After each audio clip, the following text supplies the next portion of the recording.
हर महादेव, हर हर महादेव, हर हर महादेव। क्या भगवान के दरबार में वीआईपी कल्चर हावी हो चुका है? क्या करोड़ों श्रद्धालुओं के चढ़ावे का पैसा नेताओं के मेहमान नवाजी में उड़ाया जा रहा है? क्या केदारनाथ, बद्रीनाथ धाम जैसे सनातन आस्था के सबसे बड़े धाम अब सत्ता के विशेष अतिथि गृह बनते जा रहे हैं? आप देख रहे हैं आज की ये रिपोर्ट सिर्फ एक खबर नहीं, बल्कि सनातन आस्था की, मंदिर व्यवस्था की और श्रद्धालुओं की भावना से जुड़ा बहुत बड़ा सवाल है। क्योंकि उत्तराखंड के विश्व प्रसिद्ध धाम केदारनाथ और बद्रीनाथ धाम गंभीर आरोप के घेरे में है।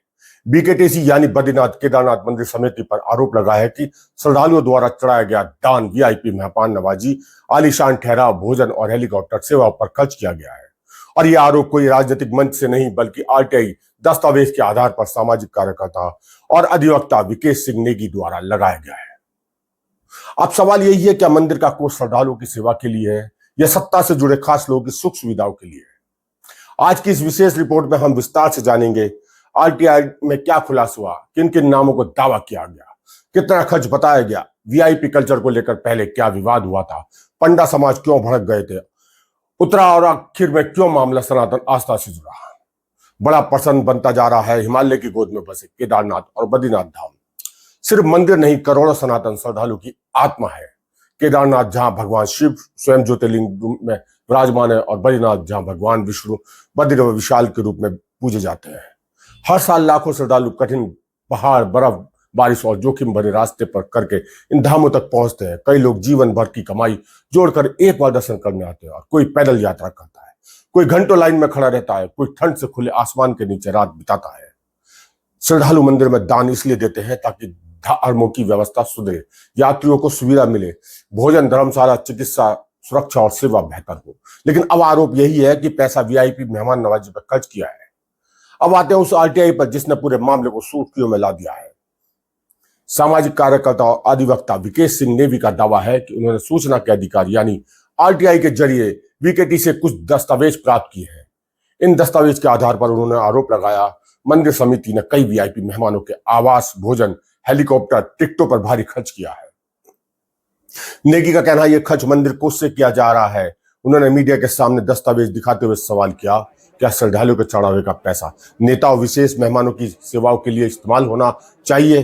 अब यह आरोप कितना सही है, इसकी आधिकारिक जांच अभी बाकी है। लेकिन आरटीआई के हवाले से उठे इन सवालों में उत्तराखंड की राजनीति और धार्मिक व्यवस्था दोनों को हिला के रख दिया है।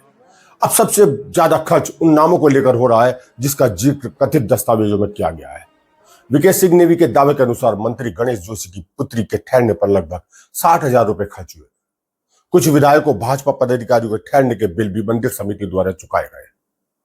आरएसएस से जुड़े कुछ लोगों के नाम भी सामने आने का दावा किया गया है। विशेष अतिथि श्रेणी में कई व्यवस्था की गई है। हेलीकॉप्टर, टिकटॉक का भुगतान मंदिर कोष से किए जाने का आरोप लगाया गया है। अब यह ध्यान देने वाली बात यह है कि आरोप आरटीआई दस्तावेज सामाजिक कार्यकर्ता के दावों पर आधारित है। सरकार या संबंधित पक्षों की ओर से इन आरोपों पर क्या जवाब आता है यह उतना ही महत्वपूर्ण है। लेकिन जनता के बीच सवाल तेजी से उठ रहा है, अगर ये सच है तो क्या मंदिर समिति आम श्रद्धालु और वीआईपी लोगों के लिए अलग अलग व्यवस्था चला रही है? यह पहली बार नहीं हुआ जब केदारनाथ बद्रीनाथ में वीआईपी संस्कृति को लेकर विवाद हुआ है। कुछ समय पहले वीआईपी दर्शन को लेकर भी बड़ा विवाद हुआ था। मंदिर परिसर के बाहर पंडा समाज विशेष प्रदर्शन किया था। उनका आरोप था कि आम श्रद्धालु घंटों लाइन में खड़े रहते हैं, लेकिन वीआईपी लोग सीधे मंदिर में पहुंच जाते हैं। उस समय कई समाचार पत्रों और चैनलों में खबर चली, वीआईपी दर्शन व्यवस्था स्थानीय पुरोहित और आम श्रद्धालुओं पर नाराज हुए।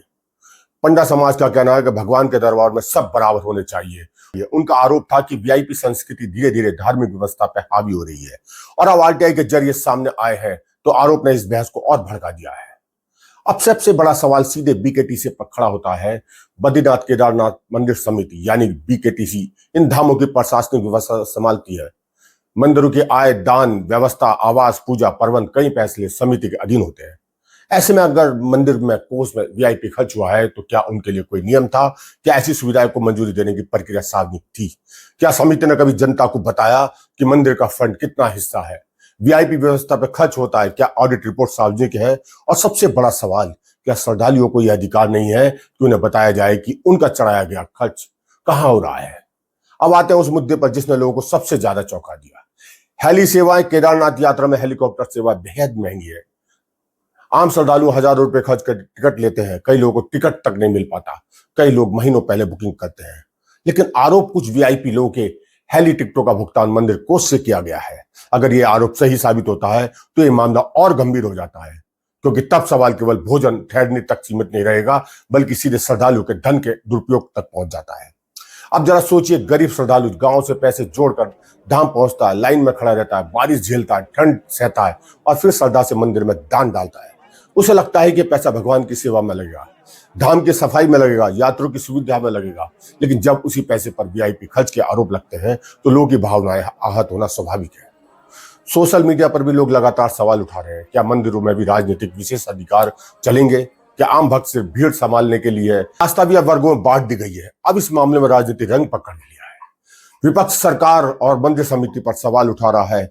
कहा जा रहा है कि अगर आरोप गलत है तो पूरी जानकारी सार्वजनिक की जाए और अगर आरोप सही है तो दोषियों पर कार्रवाई हो। दूसरी ओर सत्ता पक्ष से जुड़े लोग इन आरोपों को राजनीतिक एजेंडा भी बता रहे हैं। कई बार चुनावी माहौल में धार्मिक संस्थाओं को लेकर आरोप प्रत्यारोप तेज हो जाते हैं, लेकिन यह मुद्दा राजनीति से बड़ा, क्योंकि यह मामला सीधे आस्था से जुड़ा हुआ है। अब कहानी पक्ष भी समझना जरूरी है। अगर कोई धार्मिक ट्रस्ट या मंदिर समिति जनता के दान से चलती है तो उस पर वित्तीय पारदर्शिता की जिम्मेदारी होती है। ऑडिट रिपोर्ट, व्यय विवरण, इन सब का सही हिसाब जरूरी होता है। यदि किसी फंड का इस्तेमाल निर्धारित उद्देश्य से हटकर हुआ है तो जांच की मांग उठना स्वाभाविक है। इसलिए अधिवक्ता विकेश सिंह नेगी ने उच्च स्तरीय जांच की मांग की है। उन्होंने कहा, पूरे मामले की निष्पक्ष जांच होनी चाहिए और यदि वित्तीय अनियमितता हुई है तो जिम्मेदार लोगों पर कार्रवाई हो। अब ये मामला सिर्फ पैसों का नहीं रह गया, ये लड़ाई बनती जा रही है सनातन आस्था बनाम वीआईपी संस्कृति। क्योंकि सवाल यही है, क्या भगवान के दरबार में कोई वीआईपी हो सकता है? क्या करोड़पति नेता और प्रभावशाली नेता अलग सुविधा पाएगा और आम श्रद्धालु को घंटे लाइन में खड़ा रहना पड़ेगा?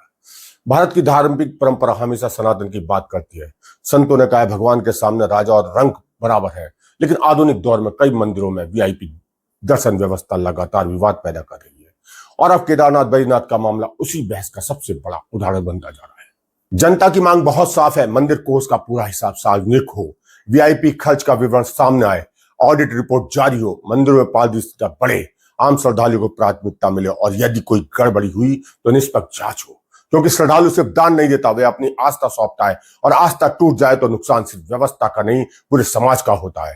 सिर्फ मंदिर नहीं, भारत की आध्यात्मिक चेतना का प्रतीक है। यहाँ करोड़ों लोग उम्मीद लेकर आते हैं, श्रद्धा लेकर आते हैं, विश्वास लेकर आते हैं, लेकिन अगर उसी विश्वास पर सवाल उठने लगे तो जवाब देना जरूरी हो जाता है। अब जांच होगी या नहीं, आरोप सही साबित होंगे या गलत, ये आने वाला समय बताएगा। लेकिन एक बात तय है, भगवान के दरबार में पारदर्शिता उठे सवालों ने पूरे देश का ध्यान अपनी ओर आकर्षित कर लिया है। और अब जनता पूछ रही है, क्या आस्था के नाम पर वीआईपी संस्कृति चलेगी या भगवान के दरबार में सब बराबर होंगे? देखते आगे क्या होता है। हर हर महादेव, हर हर महादेव।